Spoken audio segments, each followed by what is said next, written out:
ایک لڑکی تھی، اس کی شادی ہوئی، ایک لڑکی تھی اس کی شادی ہوئی، شادی ہو کر کے جیسے ہی وہ اپنی سسرال گئی، شوہر تو تھا بہت اچھا، میاں بیوی پٹتی بھی اچھی تھی، لیکن بڑی بھی پیچھے لگی رہتی تھی، یہ نہیں کیا، وہ نہیں کیا، وہ نہیں کیا، وہ نہیں کیا، وہ نہیں کیا۔ تنگ آ گئی بہو، تنگ آئی تو اپنے ابا کے پاس آئی، بابا یہ بڑھیا بہت پریشان کرتی ہے، بابا اس کا کچھ علاج بتاؤ۔ باپ شریف تھا، شریف باپ نے کہا بیٹا وہ تیرے شوہر کی ماں ہے، اگر وہ بک بک کرتی ہے تو تو اپنی ماں سمجھ کر اس کو برداشت کر۔ یہ اس دور کی بات ہے جب لوگ ماں کی بات بھی سنتے تھے، ابھی لوگ ماں کی نہیں سنتے تو ساس کی کیا سنیں؟ آج کی بچیاں تو ماں کی بھی نہیں سنتی، آج کے بچے تو ماں باپ کی نہیں سنتے۔ بہرحال تو وہ دور تھا، کہا بیٹی ماں سمجھ کے برداشت کر لے بیٹا، جانے دے، کہا نہیں میں واپس گھر آؤں گی۔ باپ نے کہا بیٹا شریفوں کی بیٹیاں شادی کا جوڑا پہن کے نکلتی ہے تو شوہر کے گھر سے پھر وہ کفن پہن کے نکلتی ہے، ہمارے یہاں شادی کے بعد واپسی کا کوئی تصور نہیں ہے۔ اور یہی میں آج کے ماں باپ سے بھی کہنا چاہتا ہوں، اپنی بیٹیوں کو شے دے کے بگاڑو مت کہ ہم پال لیں گے، ہم پال لیں گے۔ ارے تو اپنی بیٹی کو سونے کے گولڈ کے پلنگ پہ سلا سکتا ہے، لیکن جو شوہر دے سکتا ہے کیا وہ تو دے سکتا ہے؟ بیوی کو سکون صرف شوہر کے ساتھ ملتا ہے، لِتَسْكُنُوا إِلَيْهَا۔ بھائی وہ نہیں دے سکتا جو شوہر دے سکتا ہے، باپ وہ نہیں دے سکتا جو شوہر دے سکتا ہے، ماں وہ نہیں دے سکتی جو شوہر دے سکتا ہے، سہیلیاں وہ نہیں دے سکتی جو شوہر دے سکتا ہے۔ شوہر کے پاس جو ہے وہ کسی اور کو دینے کے لیے جائز بھی نہیں ہے، وہ دے بھی نہیں سکتا۔ اس لیے قوم کی بیٹیوں سے کہتا ہوں، اگر اللہ نہ کرے زندگی میں کوئی ظالم شوہر مل جائے، نباہ کر لو، کر لو نباہ، کیونکہ ہمارے نبی نے فرمایا جو اپنے شوہر کے ظلم پہ صبر کر کے نباہ کرے گی، ایسی عورت کو اللہ حضرت آسیہ اور مریم کا ثواب عطا فرمائے۔ اور آپ سے بھی کہتا ہوں نا کہ اگر ظالم بیوی مل جائے، ہو بھی سکتا ہے، اگر مل جائے آپ بھی صبر کریں، موچوں پہ تاؤ دے کر طلاق کا پلان نہ کریں۔ طلاق مرد لوگ نہیں دیتے، نامرد دیتے ہیں۔ اگر مجھے نامردوں کی فہرست بنانے کی اجازت مل جاتی تو میں ان کے نام پہلے نمبر پہ رکھتا جنہوں نے بے قصور بیویوں کو طلاق دے دیا ہے۔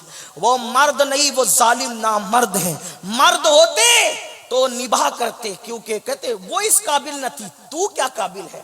اس لڑکی نے سوچا ابا تو شے نہیں دے رہے، ابا تو میری مدد نہیں کر رہے، تو اس لڑکی نے کیا کیا، اس کے ابا کے گہرے دوست تھے ایک حکیم صاحب، اور وہ واقعی حکیم تھے، یعنی ایسی آلو چالو بازاری آدمی نہیں، وہ واقعی حکیم تھے۔ حکیم یعنی حکیم کس کو کہتے ہیں سمجھتے ہو نا، وہ جڑی بوٹی کی دوائیں وغیرہ بناتے ہیں۔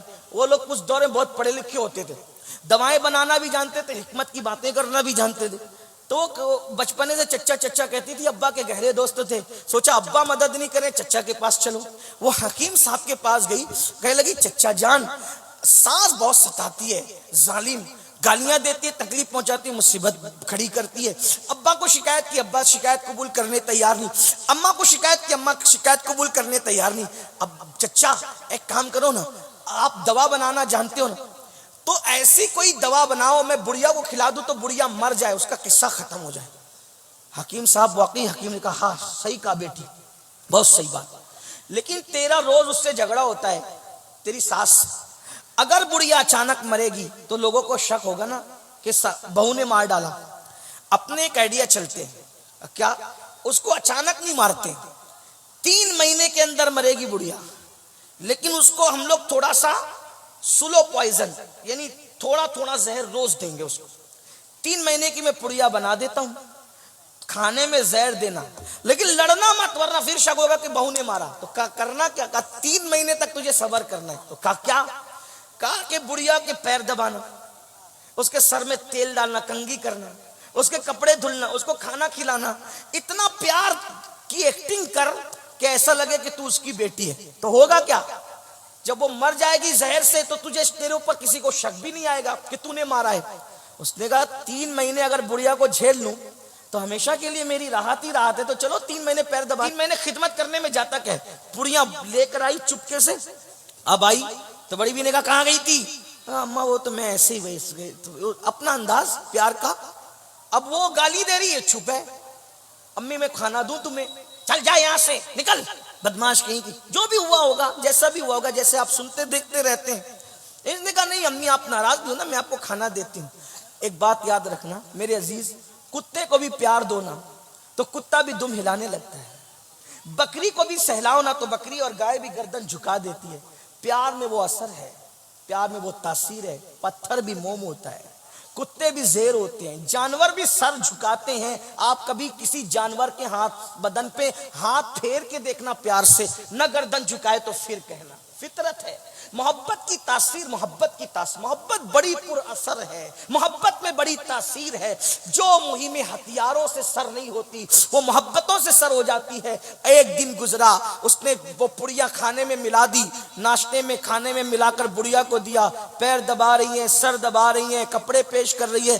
بڑیا سوچ رہی ہے یہ اتنے موڈ میں آج کیسے ہے، یہ بدماش ہمیشہ ستاتی رہتی ہے، منہ چلاتی رہتی ہے، اور یہ آج بڑی خدمت کر رہی ہے۔ سوچا ہو سکتا ہے کوئی بات ہو۔ دوسرا دن پھر وہی، تیسرا دن پھر وہی۔ بہو کے دماغ میں چل رہا ہے 3 مہینے خدمت کرو، ہمیشہ کے لیے چھٹی پاؤ۔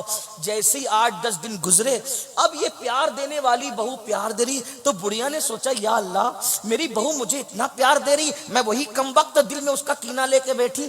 تو بڑھیا نے بھی سوچا جب بہو بدل گئی تو مجھے بھی بدل جانا چاہیے۔ اب وہ دونوں میں پیار ہو گیا، جھگڑا ختم ہو گیا، محبت ختم ہو گئی۔ 8-10 دن میں یہ ہوا تو بہو جو ہے وہ ساس کو ماں کی طرح لگنے لگی، اور بہو ساس جو ہے وہ بہو کے لیے بہو جو ہے وہ ساس کو بیٹی کی طرح دکھنے لگی۔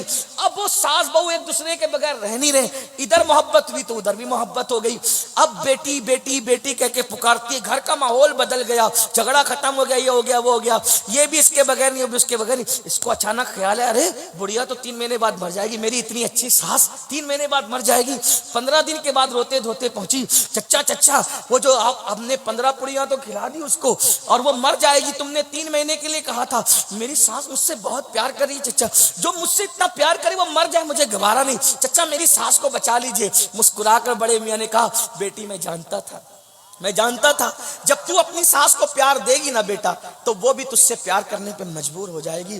تو کسی کو پاگل کتے نے تو نہیں کاٹا نا کہ محبت کے بدلے میں نفرت ہی کرے، لیکن ایک نہ ایک دن محبت اپنا اثر دکھاتی ہے۔ بیٹا میں نے زہر نہیں دیا تھا، وہ تو ایسے ہی تو اگر میں منع کرتا تو کہیں اور چلی جاتی، غلط راستے بھی چلی جاتی، کسی بدماش کے پاس چلی جاتی جو واقعی تجھے زہر دیتا۔ تو میں نے سوچا کہ منع بھی نہ کروں اور یہ کام بھی کر دوں۔ تو میں جانتا تھا جب تو پیار کرے گی تو وہ بھی پیار کرے گی۔ میری بہنوں یہ پڑیا آپ بھی لے کر جاؤ، اپنی ساس کی خدمت کرو، نندوں کی خدمت کرو، جٹھانیوں کی خدمت کرو۔